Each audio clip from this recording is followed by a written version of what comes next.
ക്രിസ്തുവിനായി.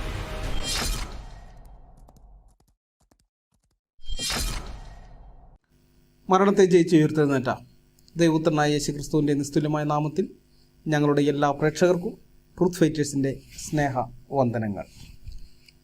അഫ്ഗാനിസ്ഥാനിൽ താലിബാൻ മുന്നേറ്റത്തിൻ്റെ വാർത്ത പുറത്തു വന്നപ്പോൾ സോഷ്യൽ മീഡിയയിൽ പലരും പറയുന്നത് കേട്ടു, ലോകരാജ്യങ്ങളെല്ലാം ഒരുമിച്ചുകൂടി താലിബാനെതിരെ യുദ്ധം നടത്തണം, അങ്ങനെ താലിബാൻ എന്ന് പറയുന്ന ഈ തിന്മ ലോകത്തു നിന്നും അവസാനിപ്പിക്കണമെന്ന്. ഇത് ഹിന്ദുക്കളും ക്രിസ്ത്യാനികളും ചില മുസ്ലിങ്ങളായ സുഹൃത്തുക്കൾ എല്ലാവരും ഇങ്ങനെയുള്ള അഭിപ്രായം പറയുന്നത് ഞാൻ കാണുകയുണ്ടായി.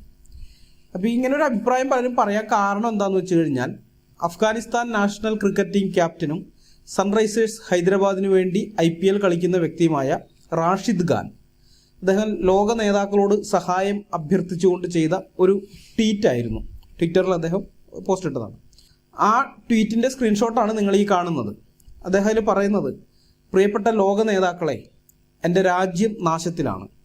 എല്ലാ ദിവസവും സ്ത്രീകളും കുട്ടികളും അടക്കം നിഷ്കളങ്കരായ മനുഷ്യർ രക്തസാക്ഷികളാകുന്നു. വീടും സ്വത്തും നശിപ്പിക്കപ്പെടുന്നു.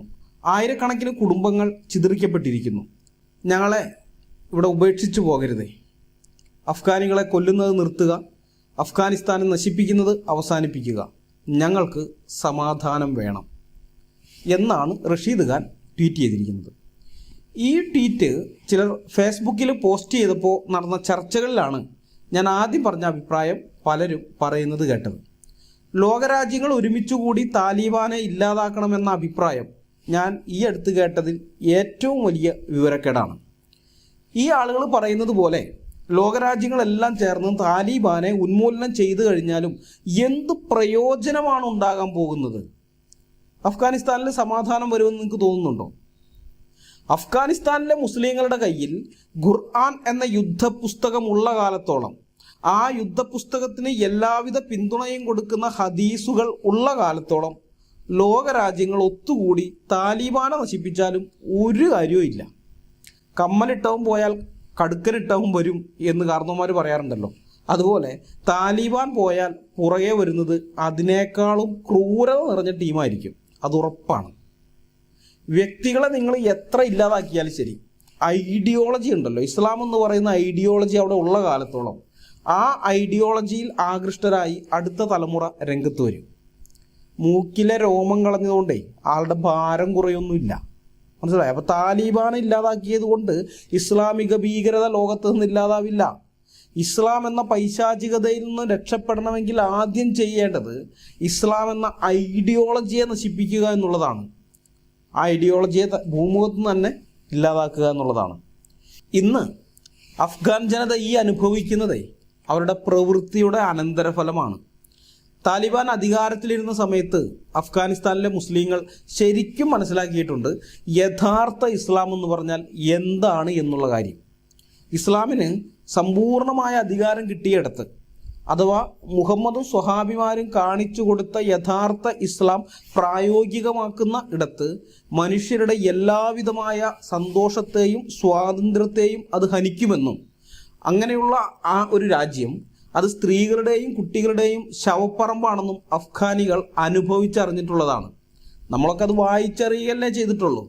പക്ഷെ അഫ്ഗാനികളെ അവരത് അനുഭവിച്ച് അറിഞ്ഞിട്ടുള്ളവരാണ്. അപ്പോൾ പിന്നെ അഫ്ഗാനികൾക്ക് അതിൽ നിന്ന് രക്ഷപ്പെടാനുള്ള വഴി എന്താണ്? ഒരേ ഒരു വഴിയേ ഉള്ളൂ, ഇസ്ലാം മതം ഉപേക്ഷിക്കുക എന്നത് മാത്രം. വേറൊരു വഴിയില്ല. ഈ അയാൻ ഹിർസി ആലി എന്ന് പറയുന്ന ഒരു എക്സ് മുസ്ലിം ഉണ്ട്, അയാൻ ഹിർസി ആലി. ആ സ്ത്രീ ഇസ്ലാമിൻ്റെ ഭീകരമുഖം കണ്ട് അതിൽ നിന്ന് രക്ഷപ്പെടാൻ വേണ്ടി ഇസ്ലാം ഉപേക്ഷിച്ച ആളാണ്. എന്നാൽ നമുക്കറിയാവുന്നതുപോലെ താലിബാൻ ഭരണകാലത്ത് ഒരു മുസ്ലിം ഇസ്ലാം ഉപേക്ഷിച്ചാൽ അവനെ കാത്തിരിക്കുന്നത് മരണം മാത്രമായിരുന്നു. ഖുർആൻ ഹദീസുകളും അങ്ങനെയാണ് പഠിപ്പിക്കുന്നത്. ഇസ്ലാം മതം വിട്ടവനെ കൊന്നുകളയണം എന്നാണ് പ്രമാണങ്ങളിലുള്ളത്. അതുകൊണ്ട് അക്കാലത്തെ അഫ്ഗാനികൾ ഇസ്ലാം ഉപേക്ഷിക്കാതിരുന്നത് എനിക്ക് മനസ്സിലാവും. അത് നമുക്ക് മനസ്സിലാകുന്ന കാര്യമാണ്. കാരണം ജീവനിൽ കൊതിയുള്ളത് കൊണ്ടാണ് അവർ ഉപേക്ഷിക്കാതിരുന്നത്. ഉപേക്ഷിച്ചത് ഞാൻ അവരെ തട്ടിക്കളയുമായിരുന്നു. ഇപ്പോൾ അയാൻ ഹിർസി ആലിയും നാട്ടിൽ വെച്ച് ഇസ്ലാം ഉപേക്ഷിച്ചില്ല. യൂറോപ്പിൽ എത്തിയതിന് ശേഷമാണ് അവർ ഇസ്ലാം വിട്ടത്. 2001 അമേരിക്കയുടെ നേതൃത്വത്തിലുള്ള സൈന്യം അഫ്ഗാനിലെത്തി താലിബാൻ അധികാരത്തിൽ നിന്ന് പുറത്താക്കി. എന്നിട്ട് പകരം അഫ്ഗാനിൽ ഒരു ജനാധിപത്യ ഭരണകൂടം സ്ഥാപിച്ചപ്പോൾ അഫ്ഗാനികൾക്ക് ഇസ്ലാം മതം ഉപേക്ഷിക്കാമായിരുന്നു. അവരത് ചെയ്തില്ല. ഇനിയിപ്പോൾ പബ്ലിക്കായി മതം ഉപേക്ഷിച്ചാൽ ഉണ്ടാകാവുന്ന ഈ സാമൂഹ്യ ഭ്രഷ്ട് പോലെയുള്ള ശിക്ഷണ നടപടി മേടിച്ചിട്ടാണ് ഇസ്ലാം മതം അവർ ഉപേക്ഷിക്കാതിരുന്നെങ്കിൽ ഈ വാദത്തിന് വലിയ പ്രസക്തിയൊന്നുമില്ല. നമ്മളങ്ങനെ ചിന്തിക്കുന്നത്. കാരണം എന്ന് വെച്ച് കഴിഞ്ഞാൽ ഒരു ഗ്രാമത്തിലുള്ള ജനങ്ങൾ ഒന്നടങ്കം ഇസ്ലാം ഉപേക്ഷിച്ചെന്ന് വെച്ചോ, അവിടെയുള്ള ആ പ്രദേശത്തുള്ള ആളുകൾ ഒന്നടങ്കം ഇസ്ലാം ഉപേക്ഷിച്ചാൽ പിന്നെ എന്ത് ഭ്രഷ്ട് വരാനാണ്? എങ്കിലും വാദത്തിന് വേണ്ടി നമുക്കത് അംഗീകരിച്ചു കൊടുക്കാം. ഇപ്പോൾ സാമൂഹ്യ ഭ്രഷ്ടിനെ ഭയന്നിട്ടാണ് അഫ്ഗാനികൾ ഇസ്ലാം മതം ഉപേക്ഷിക്കാതിരുന്നതെങ്കിൽ അവരുടെ മുമ്പാകെ വേറൊരു ഓപ്ഷൻ ഉണ്ടായിരുന്നല്ലോ. തങ്ങളുടെ മക്കളെ ഈ മതത്തിൻ്റെ പൊള്ളത്തരങ്ങളും ക്രൂരതകളും മനുഷ്യത്വ വിരുദ്ധതയും പറഞ്ഞ് മനസ്സിലാക്കി കൊടുത്ത് അവരെ ഇസ്ലാമിൽ നിന്ന് അകറ്റാമായിരുന്നു. വെറും നാമധാരി മുസ്ലിങ്ങളാക്കിയിട്ട് ആ കുഞ്ഞുങ്ങളെ അവർക്ക് നിർത്താമായിരുന്നു. ആ കുഞ്ഞുങ്ങളോട് അവർക്ക് ചെറുപ്പത്തിലേ പറയാമായിരുന്നു, നാം വിശ്വസിക്കുന്ന ഈ ഇസ്ലാം മതം ഉണ്ടല്ലോ, ഇത് ഹിംസാത്മകമാണ്. ഈ മതത്തിൻ്റെ ഐഡിയോളജിയിൽ വെള്ളം ചേർക്കാതെ വിശ്വസിക്കുന്നവർക്ക് അധികാരം കിട്ടിക്കഴിഞ്ഞാൽ അത് നമ്മുടെയൊക്കെ സ്വാതന്ത്ര്യത്തെ ഇല്ലാതാക്കും. നിന്റെ ഉമ്മയും സഹോദരിമാരും അടങ്ങുന്ന സ്ത്രീകളുടെ ജീവിതം അത് നരകതുല്യമാക്കും. ഈ താലിബാൻ ഭരണകാലത്ത് ഞങ്ങളത് അനുഭവിച്ചതാണ്. നീ അന്ന് കൊച്ചു കുഞ്ഞായതുകൊണ്ട് നിനക്കത് മനസ്സിലായിട്ടില്ല. പക്ഷേ ഞങ്ങളൊക്കെ അത് അനുഭവിച്ചതാണ്. അല്ലെങ്കിൽ ചിലപ്പോൾ ഈ താലിബാൻ ഭരണം കഴിഞ്ഞ് ജനിച്ചുകൂടെ കുഞ്ഞുങ്ങളാണെങ്കിൽ ശരി, അവരോട് പറയാം, നീ ജനിക്കുന്നതിന് മുമ്പേ ഞങ്ങളിത് അനുഭവിച്ചതാണ് എന്ന് പറഞ്ഞ് സ്വന്തം അനുഭവങ്ങൾ, താൻ കണ്ട ദൃക്സാക്ഷിയായ കാര്യങ്ങൾ, മറ്റുള്ളവരുടെ അനുഭവങ്ങൾ, അതിൽ തന്നെ പലരും താലിബാൻ്റെ പീഡനം കിട്ടിയിട്ടുള്ളവരാണ്. ഒരു ഭൂരിഭാഗം പേര് അങ്ങനെയുള്ളവരാണ്. 20 വയസ്സായിട്ട് മീശ വെച്ചിട്ടില്ല, മീശ പഠിച്ചു കളഞ്ഞെന്ന് പറഞ്ഞിട്ട് മീശ മുളയ്ക്കാത്ത പിള്ളേരെ വരെ റോഡിൽ പിടിച്ച് നിർത്തി തല്ലിയിട്ടുണ്ട്. പിന്നെ അതല്ലാതെ വേറെ പല പല വിധത്തിലുള്ളതൊക്കെ.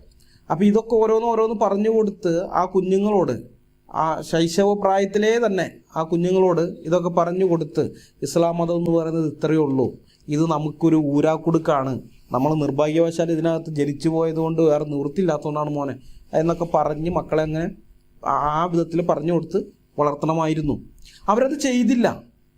20 കൊല്ലത്തോളം അമേരിക്കൻ പിന്തുണയോടെ അവിടെ ജനാധിപത്യ ഭരണം ഉണ്ടായിരുന്നു, അല്ലെങ്കിൽ താലിബാൻ അല്ലാത്ത മറ്റൊരു അധികാര കേന്ദ്രം അവിടെ ഉണ്ടായിരുന്നു. ഇന്ന് താലിബാന് വേണ്ടി പോരാടാൻ പോകുന്ന യുവാക്കളുണ്ടല്ലോ, അവരെല്ലാം ഈ കാലഘട്ടത്തിൽ വളർന്നു വന്നവരാണ്. അതായത് 25 വയസ്സിന് താഴെയുള്ള ആളുകളാണ് അധികവും പേര്. ഭൂരിഭാഗം പേര് അങ്ങനെയുള്ളവരാണ്. നേതൃനിലയിലൊക്കെ ഇരിക്കുന്ന ഒരു ഇതിലൊക്കെയാണ് അതിനേക്കാളും മേലെ 40-45 വയസ്സൊക്കെ കാണുന്നത്. ബാക്കിയുള്ളവരൊക്കെ ചെറിയ കുഞ്ഞുങ്ങൾ ആ സമയത്ത്, അതായത് അമേരിക്ക അവിടെ വരുന്ന ആ സമയത്ത്. അപ്പോൾ അവർ ഈ 20 കൊല്ലം കൊണ്ടാണ് വളർന്നു വലുതായി യുവാക്കളായിട്ട് വരുന്നത്. അവരന്നേ അത് പറഞ്ഞു കൊടുത്തിരുന്നെങ്കിൽ, താലിബാന് വേണ്ടി പൊരുതുന്ന ഈ യുവാക്കളുണ്ടല്ലോ, അവർ ഈ കാലഘട്ടത്തിൽ വളർന്നു വന്ന ആൾക്കാരാണല്ലോ. അപ്പോൾ അവരെ അന്നേ പറഞ്ഞു കൊടുത്തിരുന്നെങ്കിൽ പ്രായോഗിക തലത്തിൽ ഇസ്ലാം എത്ര ക്രൂരമാണ് എന്ന് അവരുടെ മാതാപിതാക്കൾ സ്വന്തം കൺമുമ്പിൽ കണ്ടിട്ടുള്ള കാര്യങ്ങളുടെ അടിസ്ഥാനത്തിൽ മക്കൾക്ക് ഇടയ്ക്കിടയ്ക്കൊക്കെ അങ്ങ് പറഞ്ഞു കൊടുത്ത് കുട്ടിക്കാലത്തെ തന്നെ അവരെ മതത്തിൽ നിന്ന് അകറ്റിയിരുന്നെങ്കിൽ അവർ ഒരിക്കലും വളർന്നു വലുതായി കഴിഞ്ഞ് കഴിഞ്ഞാൽ താലിബാന് വേണ്ടി പോരാടാൻ പോവില്ലായിരുന്നു, താലിബാനിൽ പോയി ചേരില്ലായിരുന്നു. അവർ നാമധാരി മുസ്ലിങ്ങളായി ജീവിച്ചു പോകുന്ന തന്നെ. അതായത് പരസ്യമായിട്ട് മതം വെടിയാൻ അല്ലെങ്കിൽ ഉപേക്ഷിച്ചു എന്ന് പറയാൻ ധൈര്യമില്ല, പക്ഷേ ഉള്ളിനുള്ളിൽ അറിയാം ഇത് ഇത്രയേ ഉള്ളൂ. അങ്ങനെയുള്ള ആളുകൾ ഇത് ഈ ഇസ്ലാം മതത്തിന് വേണ്ടി ഒരാളെയും കൊല്ലാനോ അല്ലെങ്കിൽ ഇസ്ലാം മതത്തിന് വേണ്ടി ചാവാനോ അവർ പോവില്ല. അവർ നാമധാരി മുസ്ലിങ്ങളായി വേറെ ആർക്കും ഒരു ദോഷവും ചെയ്യാതെ അങ്ങനെ ജീവിച്ചു പോയനെ. പക്ഷെ അഫ്ഗാനികൾ അത് ചെയ്തില്ല. താലിബാൻ ഭരണകാലത്തെ അനുഭവങ്ങളിൽ നിന്നും യഥാർത്ഥ ഇസ്ലാം എന്താണെന്ന് പഠിക്കാതെ ഇസ്ലാം മതത്തിൽ തന്നെ അവർ തുടർന്ന് ജീവിച്ചു. താലിബാനികളല്ല, ഞങ്ങൾ വിശ്വസിക്കുന്നതാണ് യഥാർത്ഥ ഇസ്ലാം, ആ യഥാർത്ഥ ഇസ്ലാം മനോഹരമാണ്, സുന്ദരമാണ് എന്നൊക്കെ മക്കളെ പറഞ്ഞ് പഠിപ്പിച്ച് ആ മതത്തിൽ തന്നെ അവരെ വളർത്തിക്കൊണ്ടുവന്നു. അതിൻ്റെ അനന്തരഫലമാണ് ഇപ്പോൾ അവരനുഭവിക്കുന്നത്. മനസ്സിലാകുന്നുണ്ടോ? ഇപ്പോൾ അവരനുഭവിക്കുന്നതേ അവരുടെ പ്രവൃത്തിയുടെ അനന്തരഫലം തന്നെയാണ്. അതിന് നമുക്കൊന്നും ചെയ്യാനില്ല. അഫ്ഗാനികൾ അവരുടെ മതം ഉപേക്ഷിക്കാൻ തയ്യാറാകാത്തതിന് മറ്റ് രാജ്യങ്ങളിലെ സൈനികർ അവിടെ ചെന്ന് താലിബാനികളുടെ തോക്കിനും ബോംബിനും മിസൈലിനും ഇരയാകണം. എന്തിൻ്റെ ആവശ്യമെന്നേ? കാഫിറുകൾ പോയിട്ട് ഇങ്ങനെ കൊല്ലപ്പെടാൻ നിന്ന് കൊടുക്കേണ്ട വല്ല കാര്യമുണ്ടോ? നമ്മുടെയൊക്കെ നികുതി പണം അവിടെ കൊണ്ടുപോയി ചെലവഴിക്കേണ്ട വല്ല ആവശ്യമുണ്ടോ? എന്തിനു വേണ്ടിയിട്ടാണ് ചെലവഴിക്കേണ്ടത്? പറ, എന്തിനു വേണ്ടി നമ്മൾ പോയിട്ട് യുദ്ധം ചെയ്യണം? രക്ഷപ്പെടണമെന്നുള്ള ചിന്ത അഫ്ഗാനികൾക്ക് വരണമെങ്കിൽ അവരാദ്യം ചെയ്യേണ്ടത് ഇസ്ലാം ഉപേക്ഷിക്കുക എന്നതാണ്. അത് ചെയ്യാതെ ഒരിക്കലും അവർക്ക് ഇതിൽ നിന്ന് രക്ഷപ്പെടാൻ പറ്റില്ല. അഫ്ഗാനിസ്ഥാനിലെ സാധാരണക്കാരായ മുസ്ലിങ്ങളുടെ വെള്ളം ചേർത്ത് നേർപ്പിച്ച ഇസ്ലാമിക വിശ്വാസത്തിന് ഒട്ടും വെള്ളം ചേർക്കാതെ മുഴത്തിന് മുഴമായും ചാണിന് ചാണായും മുഹമ്മദിൻ്റെ ചര്യ പിൻപറ്റാൻ ശ്രമിക്കുന്ന താലിബാനികളുടെ ഈ ഹാർഡ് കോർ ഇസ്ലാമിക വിശ്വാസത്തിൽ നിന്ന് സംരക്ഷിക്കാൻ വേണ്ടി അമുസ്ലിങ്ങളുടെ നികുതി പണം ചെലവഴിക്കുകയോ അവരുടെ ചെറുപ്പക്കാരുടെ ജീവൻ അഫ്ഗാനിൽ ബലി കൊടുക്കുകയോ ചെയ്യേണ്ട ഒരു കാര്യവും ഇല്ല. എന്നാൽ രണ്ടിടത്തുള്ള മുസ്ലിങ്ങളാണ്. ഒരിടത്ത് നേർപ്പിച്ച വെള്ളം ചേർത്ത് നേർപ്പിച്ച ഇത് ഇസ്ലാം തന്നെയാണ് ശരിയെന്ന് പറഞ്ഞുകൊണ്ട് നടക്കുന്നത്. മറ്റൊരു വെള്ളം ചേർത്ത് നേർപ്പിച്ചിട്ടില്ല, അവരും ഇസ്ലാം തന്നെയാണ് ശരിയെന്ന് പറഞ്ഞുകൊണ്ട് നടക്കുന്നത്. ഈ രണ്ടു കൂട്ടരും തമ്മിലുള്ള അടിയാണ്. അതിനിടയിൽ നമുക്ക് എന്ത് റോളാണുള്ളത്? നമ്മളവിടെ പോയിട്ട് എന്ത് ചെയ്യാനാ? അപ്പോൾ അതുകൊണ്ട് ഇന്ത്യ അടക്കമുള്ള അമുസ്ലിം രാജ്യങ്ങളിലുള്ളവർ ചെയ്യേണ്ടത് പുറമേ ഇരുന്ന് അഫ്ഗാനിൽ എന്ത് നടക്കുന്നു എന്ന് നോക്കിക്കാണുക എന്നുള്ളത് മാത്രമാണ്. രക്ഷപ്പെടണമെന്ന് അഫ്ഗാനികൾക്ക് ആഗ്രഹമില്ലെങ്കിൽ പിന്നെ നമുക്കാണോ ആ ആഗ്രഹം വേണ്ടത്? ഒരാളൊരു കെണിയിൽ വീഴുന്നത് തെറ്റൊന്നുമല്ല, അയാളെ കുറ്റം പറയാൻ പറ്റൊന്നുമില്ല. കെണിയിൽ വീണുപോയി, നമുക്ക് അയാളെ കെണിയിൽ നിന്ന് രക്ഷിക്കാൻ നോക്കാം. പക്ഷെ ആ കെണിയിൽ നിന്ന് രക്ഷപ്പെടണമെന്നുള്ള ചിന്ത ആദ്യം ഉണ്ടാകേണ്ടത് ഈ കെണിയിൽ പെട്ടുകിടക്കുന്ന ആൾക്കല്ലേ. അയാൾക്ക് അതിന് യാതൊരു ആഗ്രഹവും ഇല്ല എന്ന് മാത്രമല്ല, തൻ്റെ മക്കളെ, തനിക്ക് ജനിക്കുന്ന മക്കളെ, അനന്തര തലമുറയൊക്കെ ആ കെണിയിൽ തന്നെ കുടുക്കിയിടാൻ നോക്കുകയാണെങ്കിൽ നമുക്ക് എങ്ങനെയാണ് അയാളെ രക്ഷപ്പെടുത്താൻ സാധിക്കുക? ഒരു വിധത്തിൽ സാധിക്കില്ല. അതുകൊണ്ടാണ് ഞാൻ പറഞ്ഞത്, അഫ്ഗാനിസ്ഥാനിൽ നടക്കുന്ന മനുഷ്യത്വത്തിനെതിരായ താലിബാന്റെ ഈ ക്രൂരതകളുണ്ടല്ലോ, അവിടെ നിന്ന് പുറത്തു നിൽക്കുന്ന വാർത്തകൾ, യുദ്ധം എന്നൊക്കെ പറയുന്നുണ്ടെങ്കിൽ യുദ്ധത്തിൻ്റെ അപ്പുറത്ത് ഭയങ്കരമായ മൃഗീയതയാണ് അവിടെ താലിബാൻ കാണിച്ചുകൊണ്ടിരിക്കുന്നത്. ഏതായാലും എന്തൊക്കെയായാലും ശരി, അതിനകത്ത് പുറമെയുള്ള ആരും ഇടപെടാതിരിക്കുന്നതാണ് നല്ലത്. അത് അവർ തമ്മിലുള്ള പ്രശ്നമാണ്, അവർ തന്നെ തീർക്കട്ടെ. ഒരുപക്ഷെ നാളെ ഞങ്ങളെല്ലാം മുസ്ലിങ്ങളാണെന്നും പറഞ്ഞ് ഈ രണ്ടു കൂട്ടരും ഒരുമിച്ച് ബായി ബായി ആയെന്നും പറയാൻ പറ്റുകയില്ല. കാരണം രണ്ടു കൂട്ടരെയും പ്രമാണമൊക്കെ ഒന്ന് തന്നെയാണല്ലോ. നാളെ അങ്ങനെ ആയെന്നും വരാം. ഇന്ത്യയിൽ ജീവിക്കുന്ന നമ്മളെ സംബന്ധിച്ച് അഫ്ഗാനിസ്ഥാനിൽ നിന്നും വരുന്ന താലിബാൻ സംബന്ധമായ ഓരോ വാർത്തയും ഓരോ തിരിച്ചറിവാണ്. ഇവിടുത്തെ ദാവാക്കാർ പറഞ്ഞുകൊണ്ട് നടക്കുന്നത് പോലെയുള്ള ഒരു മതമല്ല ഇസ്ലാം എന്ന തിരിച്ചറിവ്. ഖുർആനിലും ഹദീസുകളിലും പറഞ്ഞിരിക്കുന്ന കാര്യങ്ങളുടെ 100-1 പോലും താലിബാൻ അവിടെ നടപ്പാക്കാൻ തുടങ്ങിയിട്ടില്ല എന്ന തിരിച്ചറിവ്. നാളെ മുസ്ലിങ്ങൾ നമ്മുടെ നാട്ടിലും ഭൂരിപക്ഷമായി തീർന്ന് അധികാരത്തിലെത്തിയാൽ നമ്മൾ അനുഭവിക്കേണ്ടി വരാൻ പോകുന്നത് എന്താണെന്നുള്ള തിരിച്ചറിവ്. അങ്ങനെ ഒരു ദുരവസ്ഥ നമുക്കോ നമ്മുടെ മക്കൾക്കോ ഉണ്ടാകാതിരിക്കണമെങ്കിൽ ഇസ്ലാം എന്ന പൈശാചിക ഐഡിയോളജിക്കെതിരെ നാം ഇന്നേ നമ്മുടെ സർവ്വശക്തിയും എടുത്ത് പോരാടേണ്ടതുണ്ട് എന്ന തിരിച്ചറിവ്. ഇതൊക്കെയാണ് അഫ്ഗാനിൽ നിന്നുള്ള താലിബാൻ ക്രൂരതയുടെ വാർത്ത നമുക്ക് നൽകിക്കൊണ്ടിരിക്കുന്നത്. അതുകൊണ്ട് തന്നെ ഈ താലിബാൻ്റെ ക്രൂരതകളെക്കുറിച്ചുള്ള വാർത്തകൾ ഇനിയും പുറത്തു വരുമ്പോൾ ദൈവം അനുവദിച്ചാൽ ഞങ്ങൾ അതിനെ വിശകലനം ചെയ്തുകൊണ്ടുള്ള വീഡിയോകൾ ഇനിയും ചെയ്യും. താലിബാനൊന്നും ഇസ്ലാമല്ല, അവർ യഥാർത്ഥ മുസ്ലിങ്ങളല്ല എന്നും പറഞ്ഞ് തക്കിയ ഇറക്കി ഇസ്ലാമിനെ രക്ഷിക്കാൻ നോക്കുന്നവരുടെ മുഖം മൂടി വലിച്ചു കീറാനും താലിബാനികൾ ചെയ്യുന്ന ഓരോ കാര്യവും ഇസ്ലാമിക പ്രമാണങ്ങളുടെ അടിസ്ഥാനത്തിൽ തന്നെ ഉള്ളതാണെന്നും മുഹമ്മദും സ്വഹാബിമാരും ചെയ്തു കാണിച്ചു കൊടുത്തിട്ടുള്ളതാണെന്നും പൊതുജനത്തോട് അറിയിച്ച് ദാവാക്കാരുടെ തക്കിയയിൽ നിന്ന് നമ്മുടെ നാട്ടുകാരെ വിടുവിക്കേണ്ടത് ഈ രാജ്യത്തോട് ചെയ്യുന്ന ഒരു സേവനമായിട്ടാണ് ട്രൂത്ത് ഫൈറ്റേഴ്സ് കരുതുന്നത്. അതുകൊണ്ട് ഇങ്ങനെയുള്ള വീഡിയോകൾ ഇനിയും വരും. ഞാൻ ഒരിക്കൽ കൂടി പറയാം, ആവർത്തിച്ച് തന്നെ പറയുകയാണ്, ബാഹ്യമായ ഇടപെടലുകൾ കൊണ്ട് മാറ്റിയെടുക്കാൻ പറ്റുന്നതല്ല അഫ്ഗാനിലെ പ്രശ്നങ്ങൾ. അഫ്ഗാനിസ്ഥാനിലെ മാത്രമല്ല, ഇറാഖിലെ ആയാലും സിറിയയിലെ ആയാലും പാകിസ്ഥാനിലെ ആയാലും ഇങ്ങനെയൊക്കെയുള്ള ഏത് ഇസ്ലാമിക രാജ്യത്തുള്ള പ്രശ്നങ്ങളായാലും ശരി, അത് മാറ്റാൻ പുറമേ ഉള്ളവർ ഇടപെട്ടിട്ട് യാതൊരു കാര്യവുമില്ല. ഖുർആനും ഹദീസുകളും ഉള്ള കാലത്തോളം ഇസ്ലാമിക ഭീകരവാദമോ ഇസ്ലാമിക ഭീകരവാദികളോ ഇല്ലാതാകും എന്ന് പ്രതീക്ഷിക്കുകയേ വേണ്ട. ഒരു പ്രദേശത്തെ ഇസ്ലാമിക ഭീകരവാദം ഇല്ലാതാകണമെങ്കിൽ അവിടെയുള്ള മുസ്ലിങ്ങൾ തന്നെ തീരുമാനിക്കണം.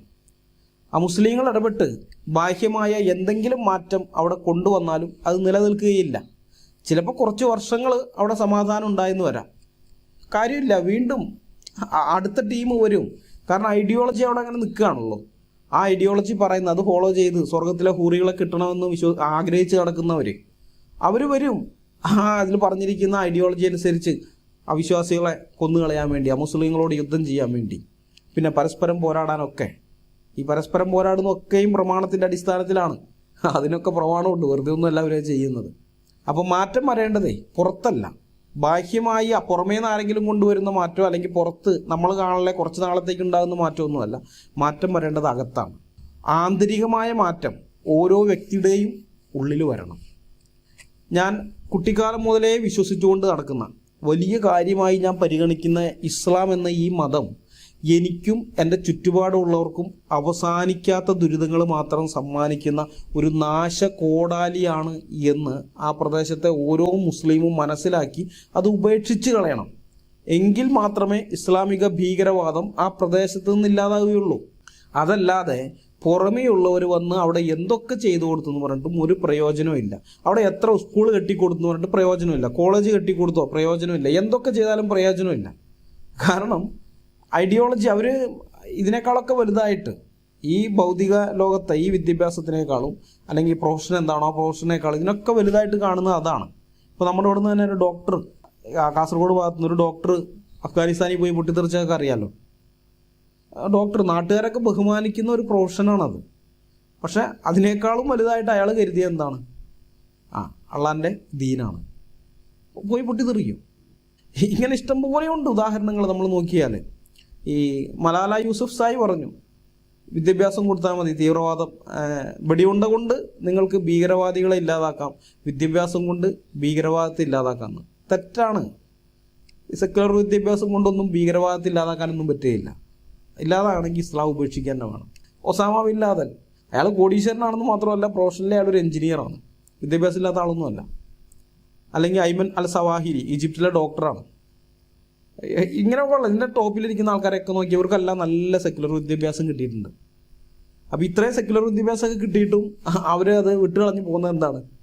വേറെ ഐഡിയോളജിയിൽ അവർ വിശ്വസിക്കുന്നത് കൊണ്ടാണ്. അപ്പോൾ പുറമേ ഉള്ള എന്തെങ്കിലും മാറ്റമല്ല, അവനവന് തോന്നണം. ആന്തരികമായ മാറ്റം, അകത്തുനിന്നുള്ള മാറ്റം ഉണ്ടാകണം. ഈ ആന്തരികമായ മാറ്റം ഏറ്റവും പ്രധാനപ്പെട്ട ഒന്നായതുകൊണ്ടാണ് ബൈബിള് ആ കാര്യം ഊന്നി പറയുന്നത്.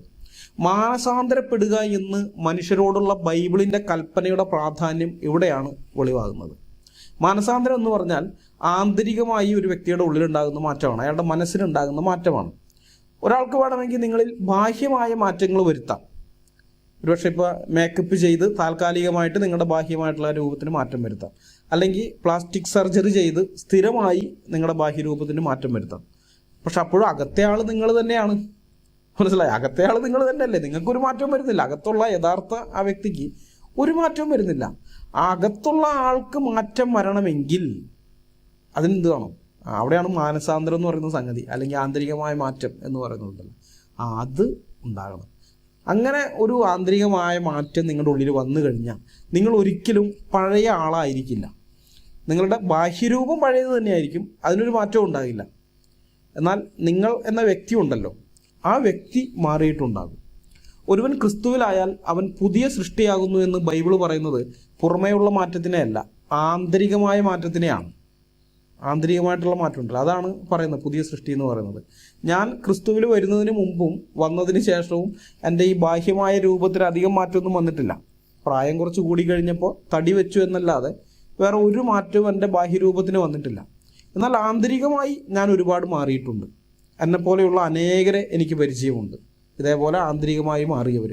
ഒരു കാലത്ത് നാടിനും വീടിനും ഒന്നും വേണ്ടാതെ കിടന്നിരുന്നവർ, മറ്റുള്ളവർ കാണുന്ന മാത്രമേ തന്നെ ഭയന്ന് അല്ലെങ്കിൽ വെറുപ്പോടുകൂടി മുഖം തിരിച്ചിരുന്നവർ, പോലീസ് സ്റ്റേഷനിലും ജയിലിലും ഒക്കെ സ്ഥിരമായിട്ട് ഇങ്ങനെ ഉണ്ടായിരുന്ന ടീമുകൾ.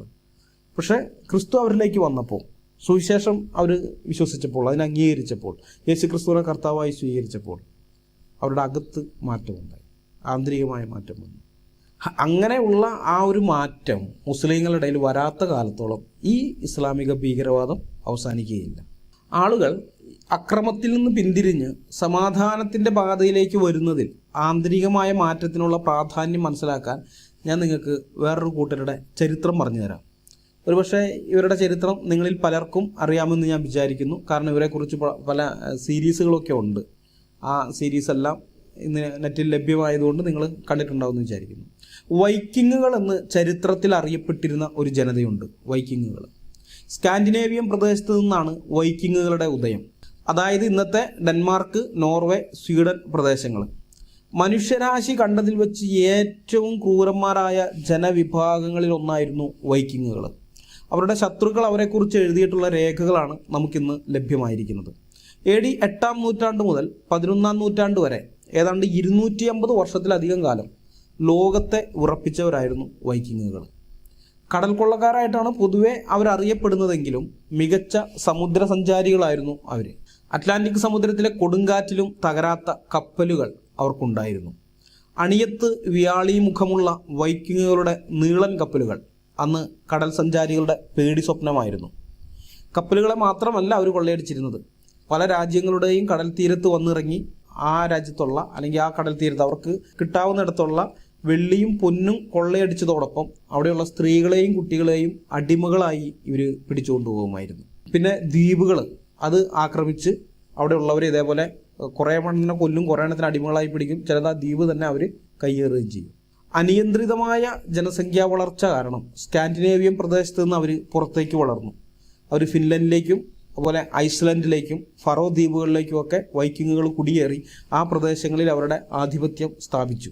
ഇതൊക്കെ ഈ ഐസ്ലൻഡൊക്കെ പിന്നീട് വൈക്കിങ്ങുകളുടെ ഒരു ആസ്ഥാന ഇതായിട്ട് തന്നെ, അങ്ങനെ ആസ്ഥാനം എന്ന് തന്നെ പറയാവുന്ന വിധത്തിൽ അവരുടെ ഒരു കേന്ദ്രസ്ഥാനമൊക്കെ ആയിട്ട് പിന്നെ ഐസ്ലൻഡ് മാറുന്നുണ്ട്.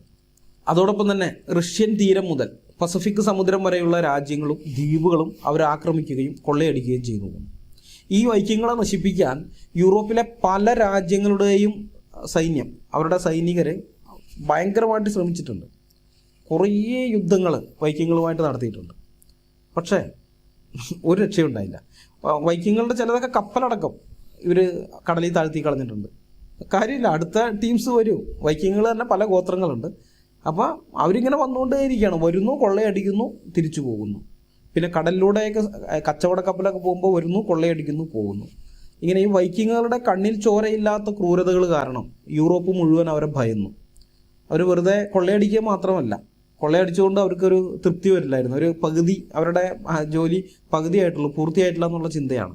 വളരെ ഇതായിട്ട് ഇവരുടെ കയ്യിൽ കിട്ടുന്ന ആളുകളെ അവരുടെ ശരീരത്തിന്മേൽ പലവിധമായ ക്രൂരതകളൊക്കെ കാണിച്ച് ഇഞ്ചിഞ്ചായി അവരെ കൊല്ലും, അല്ലെങ്കിൽ അടിമകളാക്കി അവരെ ചങ്ങലയിട്ട് കൊണ്ടുപോവുക. ഇങ്ങനെയൊക്കെ ചെയ്തു കഴിഞ്ഞാലേ അത് ജോലി തീർന്നതായിട്ട് അവർ കരുതുള്ളൂ. അല്ലാന്നുണ്ടെങ്കിൽ വെറുതെ കൊള്ളയടിച്ച് മാത്രം പോന്നു കഴിഞ്ഞാൽ പണി പകുതിക്ക് നിർത്തി പോന്നു എന്നുള്ളൊരു ചിന്തയാണ് അവരിലുണ്ടാവുക. അതുപോലെയുള്ള ഒരു ടീമായിരുന്നു ഇവർ. മറ്റുള്ളവരോട് മാത്രമല്ല കേട്ടോ, സ്വന്തം ശരീരത്തിനോട് പോലും ക്രൂരത കാണിക്കാൻ മടിയില്ലാത്തവരായിരുന്നു വൈക്കിങ്ങുകൾ. ഈ സ്വന്തം ശരീരത്തിനോട് ക്രൂരത കാണിക്കുക എന്ന് പറഞ്ഞാൽ ഞാനൊന്ന് വിശദീകരിച്ചു തരാം. ഈ വൈക്കിങ്ങുകൾ ഒരു ദ്വീപ് ആക്രമിച്ച് പിടിച്ചെടുത്തു കഴിഞ്ഞാൽ അവർ കൊള്ളയടിക്കാൻ വരുന്നതല്ലാതെ അവിടെ താമസം ഉറപ്പിക്കാൻ അവർ തീരുമാനിക്കുന്നു. ആ പ്രദേശം അവരുടെ കൈക്കലാക്കാൻ പോകുന്നു. അങ്ങനെയൊക്കെ ഉദ്ദേശിച്ചിട്ട് ഒരു ദ്വീപിന് നേരെ അവർ വരുന്നു. ദ്വീപ് ആക്രമിച്ച് അവർ പിടിച്ചെടുത്തു കഴിഞ്ഞാൽ ആ ദ്വീപിൻ്റെ ഭരണസാരഥ്യം ലഭിക്കുന്നത്, ആ ദ്വീപ് ഭരിക്കാനുള്ള അവകാശം ലഭിക്കുന്നത് ആ ദ്വീപിൽ ആദ്യം കാലുകുത്തിയ വൈക്കിങ്ങിനായിരിക്കും. അയാൾ ചിലപ്പോൾ ആ കപ്പലിൻ്റെ ക്യാപ്റ്റനാകാം, അതല്ലെങ്കിൽ ആ കപ്പലിലെ ഏറ്റവും താഴ്ന്ന ജോലി നോക്കുന്നവനാകാം. ആരായാലും ശരി, യുദ്ധമൊക്കെ തീർന്ന് ആ ദ്വീപ് പിടിച്ചെടുത്ത് കഴിയുമ്പോൾ ദ്വീപിൽ ആദ്യം കാലുകുത്തിയ ആൾ യുദ്ധത്തിൽ കൊല്ലപ്പെടാതെ ജീവനോടെ ഉണ്ടെങ്കിൽ അയാളായിരിക്കും ആ ദ്വീപിൻ്റെ ഭരണാധികാരി. അതുകൊണ്ട് ഒരു ദ്വീപിന് നേരെ വൈക്കിങ്ങുകൾ ചെല്ലുമ്പോൾ അവരുടെ ഈ ലോങ് ഷിപ്പുകളുണ്ട്, നല്ല നീളമുള്ള അണിയത്ത് വ്യാളിമുഖമുള്ള ആ കപ്പലുകൾ, ഭയങ്കര വലുപ്പമുണ്ട്. ആ കപ്പലുകളിൽ നിന്ന് തോണികളൊക്കെ ഇറക്കി ആ തോണികളിൽ കയറി ദ്വീപിന് നേരെ ഇവർ തുഴഞ്ഞു ചെല്ലുന്ന സമയത്ത് അതിഭയങ്കരമായ ഒരു മത്സര മനോഭാവം അവരിലുണ്ടാകും. അതിവേഗതയിൽ എത്രയും പെട്ടെന്ന് ഈ ദ്വീപിലെത്തണം, ചാടി ഇറങ്ങണം, കാലുത്തണം. അങ്ങനെയുള്ള ആ ഒരു ലക്ഷ്യത്തോടു കൂടിയാണ് എല്ലാവരും തോണി തുഴയുന്നത്. ഇങ്ങനെ വരുന്നതിൽ ഏറ്റവും ആദ്യം വരുന്ന ആളുകളുണ്ടല്ലോ, അവർക്ക് അവരുടെ മുമ്പാകെ ഒരു അപകടമുണ്ട്, അതവർക്കറിയാം. അതായത് ദ്വീപവാസികൾ അവർ ഈ വിഷം പുരട്ടിയ അമ്പുകളും വിഷം പുരട്ടിയ കുന്തങ്ങളും ഒക്കെ ഈ മരങ്ങൾക്കിടയിൽ മറഞ്ഞു നിന്നുകൊണ്ട് ഇവരെ നേരെ എറിയും. അമ്പ് എയ്യും, കുന്തം എറിയുകയൊക്കെ ചെയ്യും. അപ്പോൾ ഇതിങ്ങനെ അങ്ങ് ചീറിപ്പാഞ്ഞുകൊണ്ട് പോകുന്നുണ്ട്. ഇത് ചിലപ്പോൾ ഇവരുടെ മേത്ത് വന്ന് കയറി കഴിഞ്ഞാൽ അവർ അവിടെ മരിച്ചു വീഴുകയും ചെയ്യും. അപ്പോൾ അമ്പേറ്റോ അല്ലെങ്കിൽ കുന്തം തറച്ചൊക്കെ കൊല്ലപ്പെടും എന്ന് അറിഞ്ഞിട്ടും അതിനൊക്കെ അവഗണിച്ചിട്ടാണ് ഈ തോണികൾ മുന്നോട്ട് കുതിച്ച് കരയോട് അടുക്കാറായി ആദ്യത്തെ തോണിയിലുള്ള ആൾക്കാർ കരയിലേക്ക് ചാടി ഇറങ്ങാൻ നോക്കുമ്പോഴായിരിക്കും പെട്ടെന്നതാ അവരുടെ തലയ്ക്ക് മുകളിൽ കൂടെ ഒരു സാധനം വന്ന് കരയിൽ ചെന്ന് വീഴുന്നു. എന്താണ് സംഭവം എന്നറിയോ? ഈ ആദ്യത്തെ തോണിയിലുള്ള ഒരു ദ്വീപിൽ ആദ്യം കാല് കുത്തുമെന്ന് മനസ്സിലായി കഴിഞ്ഞാൽ രണ്ടാമത്തെ അല്ലെങ്കിൽ മൂന്നാമത്തെയോ നാലാമത്തെയോ തോണിയിലുള്ള ഏതെങ്കിലും ഒരു വൈക്കിങ് സ്വന്തം കാല് മുട്ടിൻ താഴെ വെട്ടിയെടുത്ത് ആ ദ്വീപിലേക്ക് വലിച്ചെറിയുന്നതാണ്. കാരണം ആദ്യം കാല് കുത്തുന്നവനാണുള്ള ദ്വീപ് ഭരിക്കാനുള്ള അവകാശം. ആദ്യത്തെ തോണിയിലുള്ള ഏതെങ്കിലും ഒരു വൈക്കിങ് ദ്വീപിൻ്റെ മണ്ണിലേക്ക് കാല് കുത്തുന്നതിന് മുമ്പേ വെട്ടിമുറിച്ചെടുത്ത വൈക്കിങ്ങിൻ്റെ കാൽപാദം ആ മണ്ണിൽ വന്ന് വീണാൽ അവൻ്റെ കാലാണ് ആദ്യം ആ മണ്ണിൽ കുത്തിയത്. അതുകൊണ്ട് ഒറ്റക്കാലനായി മാറിയാലും, മരണം വരെ ഒറ്റക്കാലനായി ജീവിക്കേണ്ടി വന്നാലും പ്രശ്നമില്ല, ആ ദ്വീപിൻ്റെ ഭരണാധികാരിയായി മരണം വരെ ജീവിക്കാം. അപ്പം ഇങ്ങനെ അവർക്ക് വേണമെന്ന് ആഗ്രഹിക്കുന്ന കാര്യം, അവർക്ക് ലഭിക്കണം, അവർക്ക് പിടിച്ചെടുക്കണമെന്നൊക്കെ തോന്നുന്ന കാര്യത്തിന് വേണ്ടി മറ്റു മനുഷ്യരോട് മാത്രമല്ല സ്വന്തം ശരീരത്തോട് വരെ ക്രൂരത കാണിക്കാൻ ഒരു മടിയും ഇല്ലാത്ത ആൾക്കാരായിട്ടാണ് ചരിത്രത്തിൽ ഈ വൈക്കിങ്ങുകളെ നമ്മൾ കാണുന്നത്. ഇവരെ അടിച്ചൊതുക്കുക. ഇവർ 8-ാം നൂറ്റാണ്ട് മുതൽ 11-ാം നൂറ്റാണ്ട് വരെയാണ് ചരിത്രത്തിലുണ്ടായിരുന്നത്. ഈ ഏകദേശം ഒരു 250 വർഷത്തിലധികം കാലം. ഇത്രയും കാലത്തിനിടയിൽ റഷ്യ, അതുപോലെ ഫ്രാൻസ്, പോർച്ചുഗൽ, കുറേ പ്രദേശങ്ങൾ ആ ഭാഗത്തുള്ള ഇംഗ്ലണ്ട് അടക്കമുള്ള പല രാജ്യങ്ങൾ ഇവരെ അമർച്ച ചെയ്യാൻ വേണ്ടി കുറേ കഷ്ടപ്പെട്ടിട്ടുണ്ട്. എന്ത് ചെയ്തിട്ട് ഒരു പ്രയോജനം ഉണ്ടായില്ല.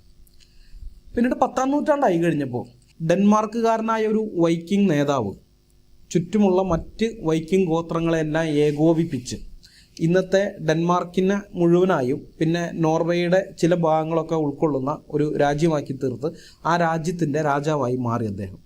അവിടെ ഉള്ളവരൊക്കെ വൈക്കിങ്ങുകൾ തന്നെയാണ്. ഡെൻമാർക്കിലുള്ളവരായാലും നോർവേയിലുള്ളവരായാലും ഒക്കെ വൈക്കിങ്ങുകൾ തന്നെയാണ്. ഇവരിങ്ങനെ പല പല ഗോത്രങ്ങളായിട്ട് ഇങ്ങനെ ചിതറിക്കെടുക്കായിരുന്നു. അതിനെല്ലാം ഒരുമിച്ച് ഒറ്റ ഇതിലേക്ക് കൊണ്ടുവന്നു. ഈ രാജാവിൻ്റെ പേരാണ് ഹെറാൾഡ് ബ്ലൂടൂത്ത്. നമ്മളിന്ന് ഉപയോഗിക്കുന്ന ബ്ലൂടൂത്ത് വയർലെസ് ടെക്നോളജി ഉണ്ടല്ലോ, അതിന് ഈ ബ്ലൂടൂത്ത് എന്നുള്ള പേര് വന്നിരിക്കുന്നത് ഈ ഹെറാൾഡ് ബ്ലൂടൂത്തിൻ്റെ പേരിൽ നിന്നാണ്. ഡച്ചുകാരനായ ജാപ്സി ഹെഡ്സൺ ആണ് ആ സാങ്കേതിക വിദ്യയുടെ ഉപജ്ഞാതാവ്.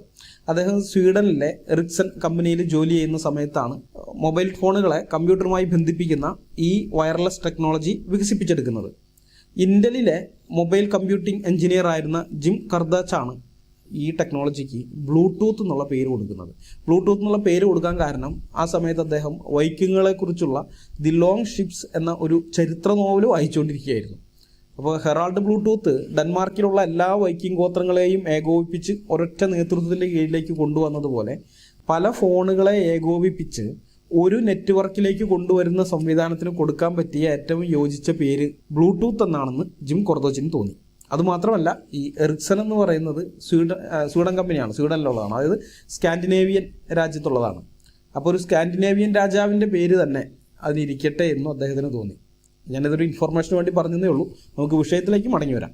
ഈ ഹെറാൾഡ് ബ്ലൂടൂത്ത് എന്ന നേതാവ് വൈക്കിങ്ങുകളെല്ലാം ഏകോപിപ്പിച്ച് അവരുടെ ആദ്യത്തെ രാജാവായി തീർന്നതിന് ശേഷം അദ്ദേഹം എന്ത് ചെയ്തെന്ന് വെച്ചാൽ ക്രിസ്തു മതത്തിലേക്ക് പരിവർത്തനം ചെയ്തു. ഹെറാൾഡ് ബ്ലൂടൂത്ത് പല പള്ളികൾ പണിയുകയും ക്രിസ്ത്യൻ മതപ്രചരണത്തിനുള്ള സ്വാതന്ത്ര്യം തൻ്റെ ഭരണപ്രദേശങ്ങളിൽ അനുവദിച്ചു കൊടുക്കുകയും ചെയ്തു. അതോടെ സ്കാൻഡിനേവിയയിൽ സുവിശേഷത്തിൻ്റെ വാതിൽ തുറന്നു.